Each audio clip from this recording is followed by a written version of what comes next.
60,000 বিছা যদি একটা মানুষকে কামড় দেয়, একসঙ্গে যে যন্ত্রণা হয় মৃত্যুর সময় মানুষের সেই যন্ত্রণা হয়। বুঝতে পারছেন তো? 60,000 বিছা যদি একটা মানুষকে কামড়ায়, কেমন যন্ত্রণা হয়?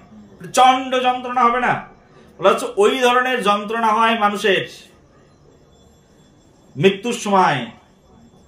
বলা হচ্ছে মানব জীবনে মানুষ অনেকবার মরে, এক মানুষ তো মৃত্যুর সময় এই যন্ত্রণা ভোগ করে, আর মানুষ আরেকটি ক্ষেত্রে এই যন্ত্রণা ভোগ করে, সেটি হচ্ছে জীবিত অবস্থায় মানুষ মানুষের কথার দ্বারা এইরকম মৃত্যু তুল্য ক্লেশ অনুভব করে।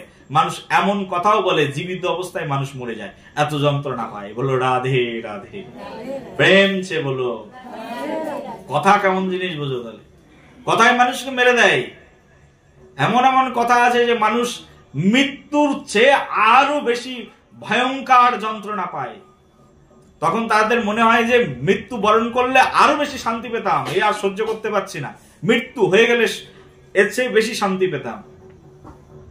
অর্ধমৃত অবস্থা হয়ে যায় মানুষের কথা, মানুষকে এইরকম স্থানে নিয়ে যায়।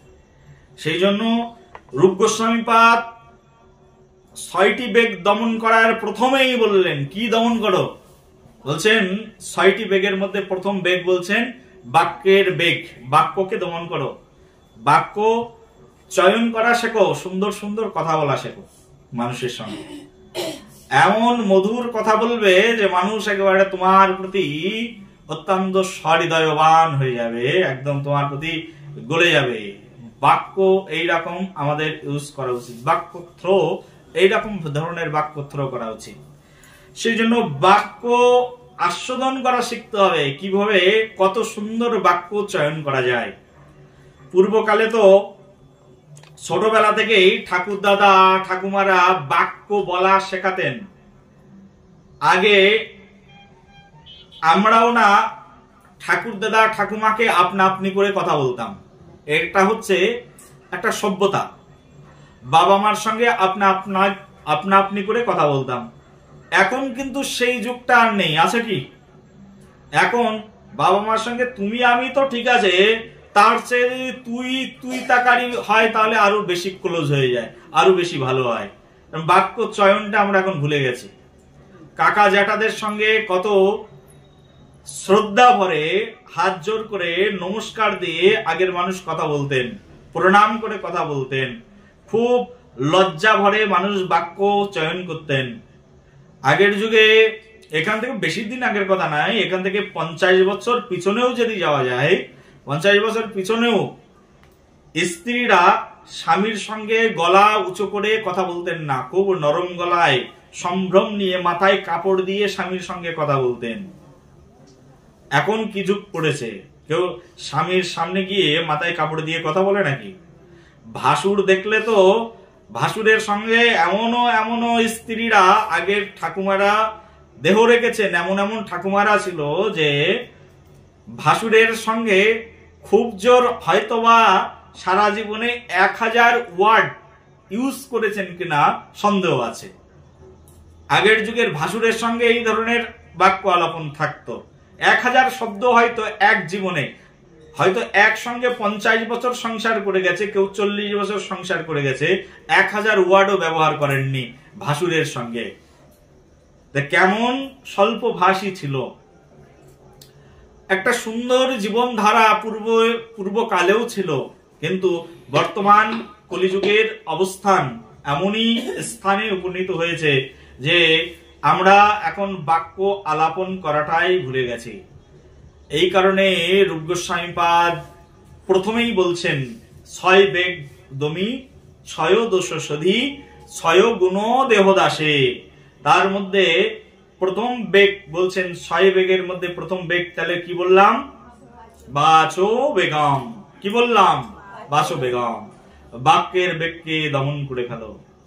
বাক্যের বেগকে সেই জন্য খুব সতর্কতার সঙ্গে বাক্যের বেগ দমন করতে হবে। আচ্ছা, এই বাক্যের বেগ দমন করতে কোথায় যাব আমরা? কিভাবে বাক্যের বেগকে দমন করব?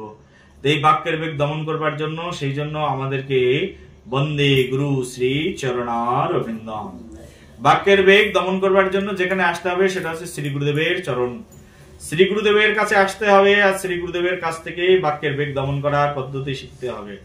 বাক্যের বেগ দমন করবার জন্য এখানে রূপ গোস্বামী পাদ বলছেন, খুব সুন্দর করে বলছেন যে তোমার এই যে বাক্যটা আছে, এই বাক্যটাকে শুধুমাত্র ট্রান্সফার করে দাও, বাক্যের গতিবিধিকে পরিবর্তন করে দাও।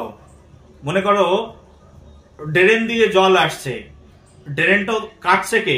একজন মালিকই কাটছে। মালিক ড্রেন কেটে সেই জল নিয়ে সে পুকুরেও ফেলতে পারে, সে যদি ইচ্ছা করে সেই জল নিয়ে তার বাড়ির ঘরের মধ্যেও ঢুকিয়ে দিতে পারে।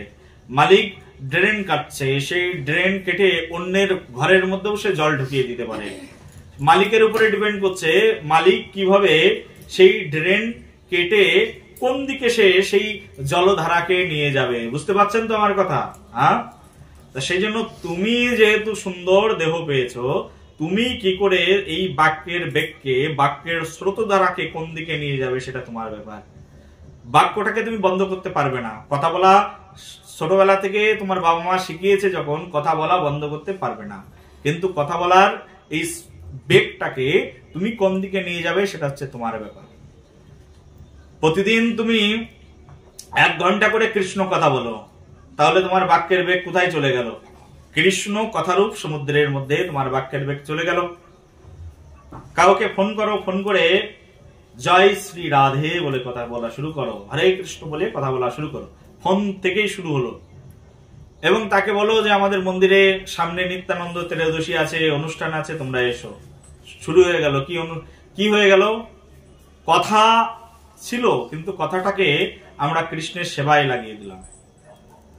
ফোন করে কাউকে উল্টো পাল্টা গল্প না করে তাকে একটা এই রূপ গোস্বামীর কথা এত সময় ধরে শ্রবণ করালাম, যে রূপ গোস্বামী কে ছিলেন, রূপ গোস্বামীর কথা শ্রবণ করিয়ে দাও।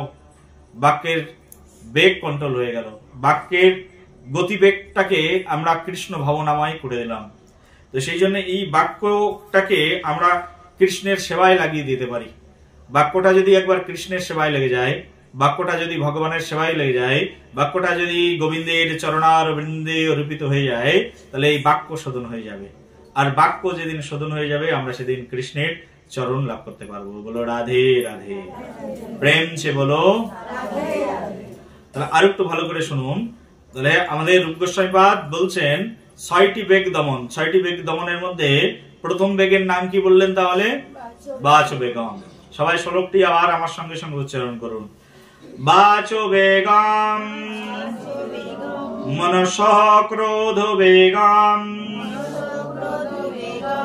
জিহ্বা বেগম উদারোপস্থ বেগম এতান বেগঞ্জ বিশ্বহেত ধীরঃ সর্বাম ওপিমাম পৃথিবীম শাসিষ্যাৎ। তার মানে শাস্ত্রে রূপ গোস্বামী পাদ কি শিখিয়েছেন? বাচো বেগম। প্রথম বেগটা কি? বাচো বেগম, বাক্যের বেগ দমন করো। তো বাক্যের বেগ দমন করা, তাহলে আমরা প্র্যাকটিক্যাল কি শিখলাম, কিভাবে বাক্যের বেগ দমন করব। তা আমরা যদি কৃষ্ণ কথা বলবো, তাহলে বাক্যের বেগ দমন হয়ে যাবে। শাশুড়িকে বলো শাশুড়ি মাতা রাধে রাধে, শাশুড়ি মাতার সঙ্গে রাধে রাধে বলে সম্বোধন শুরু করো। মাতা তোমার জন্য রান্না হয়ে গেছে, কৃপা করে ভগবানকে ভোগ লাগিয়ে আসি, এই প্রসাদ গ্রহণ করো। বাক্যই বলছি, কিন্তু সবগুলো বাক্য কৃষ্ণ সেবা কেন্দ্রিক। শাশুড়িকে খেতে দিচ্ছি, তো সেটাও কৃষ্ণের প্রসাদ। কৃষ্ণের প্রসাদ খাও, কৃষ্ণের কথা শ্রবণ করো। সকালবেলায় উঠে 1 ঘন্টা গীতা পড়ে নিলাম। বাক্যের বেগধারাকে ভগবত গীতার মধ্যে একদম ড্রেন কেটে ভগবত গীতার মধ্যে নিয়ে গেলাম, আমার বাক্যের স্রোত ধারাকে। কি আনন্দ, তাই না? ভগবত গীতার পুকুরে এখন ঢুকিয়ে দিলাম বাক্যের বেগ। যা পুকুরের মধ্যে যা, ভগবত গীতার পুকুরে গিয়ে হাবুডুবু খা বাক্য।